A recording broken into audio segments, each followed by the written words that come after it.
తర్వాత బెంగళూరు మల్లేశ్వరం బాంబ్ బ్లాస్ట్లో వీళ్ళిద్దరూ ప్రధాన నిందితులు. ఇక్కడికి వచ్చి స్థిరపడ్డ తర్వాత అంతకుముందు అన్నీ కూడా ఇక్కడ రాకముందు చేసినాయి.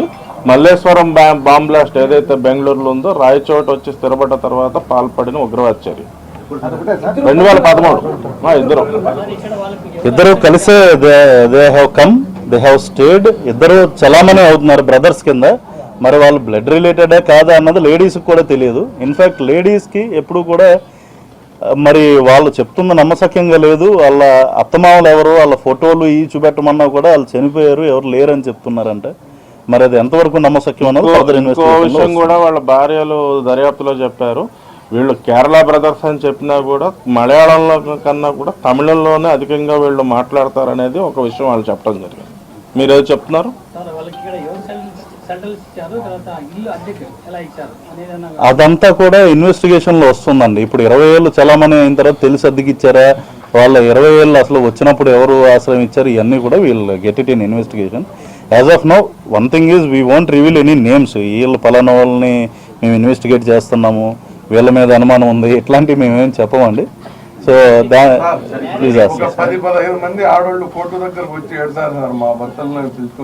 అంటే మేము పిలుచుకుని వెళ్ళలేదండి. మరి వాళ్ళ భర్తలు ఎక్కడికి వెళ్ళిపోయారు అన్నది మాకు తెలియదు. ఈ ఇన్వెస్టిగేషన్లో భాగంగా మేము ఎవరినైనా విచారిస్తాము, అదైతే we're making it very clear. మరి వాళ్ళ భర్తలను మేమైతే తీసుకెళ్ళలేదు. మరి ఎక్కడ ఉన్నారన్నది మేము కూడా విచారిస్తాం. మీరు అంటున్నారు కదా ఏడుస్తున్నారని చెప్పి, మేము విచారించి వాళ్ళ భర్తలు ఎక్కడైనా మాకు కనపడితే తెచ్చిస్తాము.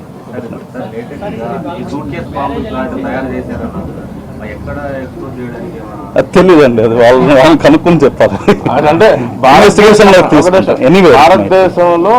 వారి వద్ద ఒక 3 మహానగరాల యొక్క మ్యాప్లు, నక్షలు అంటారు కదా, మ్యాప్లు దొరికాయి. అలాగే మన ఇండియన్ రైల్వే సంబంధించిన రూట్ మ్యాప్ దొరికింది. ఎక్కడైనా కావచ్చు.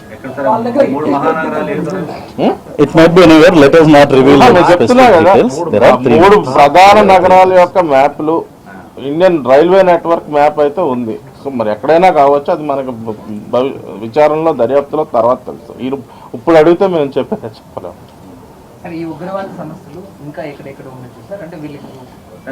దక్షిణ భారతదేశంలో అయితేనండి ఇదే అతిపెద్ద ఉగ్రవాద సంస్థ అండి. ఇది అల్లుమాలో మిగిలిపోయిన ఏదైతే చివరి అంశం అంటారు కదా, అది 20 సంవత్సరాలుగా ఇక్కడ ఉంది. ఇక్కడికి వచ్చాక కూడా ఒక మేజర్ బాంబ్ బ్లాస్ట్ చేశారు. భవిష్యత్ మరి ఇప్పుడు మనం ఒక విధంగా చెప్పాలంటే ఇది మరి చాలా ప్రమాదకరమైన అనేక మంది ప్రాణ నష్టం కలిగించే సామాగ్రి ఉంది. మనం దాన్ని జరగబోయే ప్రమాదాన్ని నివారించినట్టు.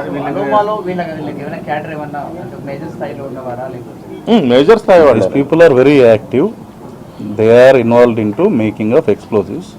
అండ్ మనకు దొరికిన device this is a full spectrum of material. అంటే తయారు చేయడానికి కావాల్సిన అంత సామాగ్రి మొత్తం A to Z ఉంది నా దగ్గర. పెట్టే మెటీరియల్స్ ఉన్నాయి, ఎక్స్ప్లోజివ్ ఉంది, టైమర్ ఉంది, స్విచ్ ఉంది, ఫ్యూజ్ ఉంది, దాన్ని అట్లా వైర్స్ ఉన్నాయి, ప్రెషర్ స్విచ్ ఉంది, బ్యాటరీస్ ఉన్నాయి, టైమర్ అన్నీ ఉన్నాయి.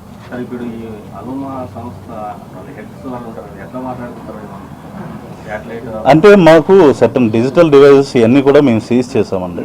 మరి వాళ్ళ దగ్గర చాలా మొబైల్స్ ఉన్నాయి, పానాసోనిక్ ఓల్డ్ మొబైల్స్ కానీ చాలా ఉన్నాయి. వాటి ద్వారా ఏమన్నా శాటిలైట్ కమ్యూనికేషన్ చేయడానికి అవకాశం ఉందా, లేదంటే డిజిటల్ డివైస్ యూజ్ చేసుకుని డార్క్ వెబ్ యూజ్ చేసినారా ఏంటి, ఇవన్నీ కూడా మేము వెలికి తీస్తాము. Basically these are the details which cannot be told at this stage of investigation.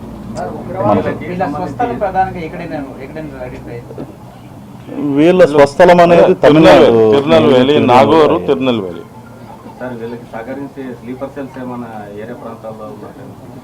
అదే అండి బేసికలీ.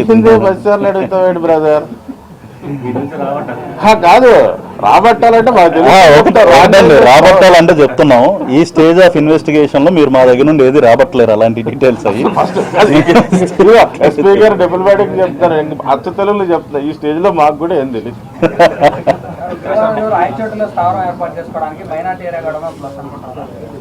ఎక్కడైనా చేసుకోవచ్చండి. మనకి ఇక్కడ ఉన్నారన్నది యాదృచ్ఛికం కావచ్చు, ప్లాన్డ్ కావచ్చు. ఎవరైనా ఇక్కడ ఇంకోళ్ళు కాకుండా ఇంకొకరు కూడా ఉండొచ్చు. మరి ఎవరైనా ఎల్డర్స్ ఎవరైనా ఉన్నారా దీంట్లో, లేదంటే లోకల్ పర్సన్స్ ఇన్ఫ్లుయెన్షియల్ ఉన్నారా, నాన్ ఇన్ఫ్లుయెన్షియల్ పర్సన్స్ ఎవరైనా దాక్కుని ఉన్నారా, ఇవన్నీ కూడా మనకి ఏంటంటే వాళ్ళని ఇప్పుడు we have registered a case.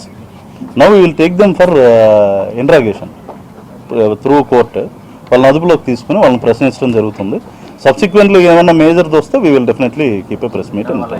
Sir ఇంకా ఎవరైనా పరారీలో ఉన్నారు సార్? ఆ ఇద్దరే కాకుండా నలుగురు అని అదే చెప్తున్నామండి, ఎవరు పరారీలో ఉన్నారన్నది, ఇద్దరు దొరికారన్నది అయితే మాకు ఇన్ఫర్మేషన్ వచ్చింది కాబట్టి, ఆ ఇద్దరు ఇంట్లో ఉండొచ్చు అన్న ఇన్ఫర్మేషన్ మాకు స్పెసిఫిక్గా వచ్చింది కాబట్టి డిస్ట్రిక్ట్ పోలీస్కి ఈరోజు మేము అది ఇన్వెస్టిగేట్ చేసాము. వాళ్ళిద్దరిని మేము తీసుకుని ప్రశ్నించినప్పుడు వీళ్ళిద్దరు కాకుండా ఇంకెవరైనా పారిపోయారా, సపోర్టర్స్ ఉన్నారా ఏంటన్నది అప్పుడు తెలుసు.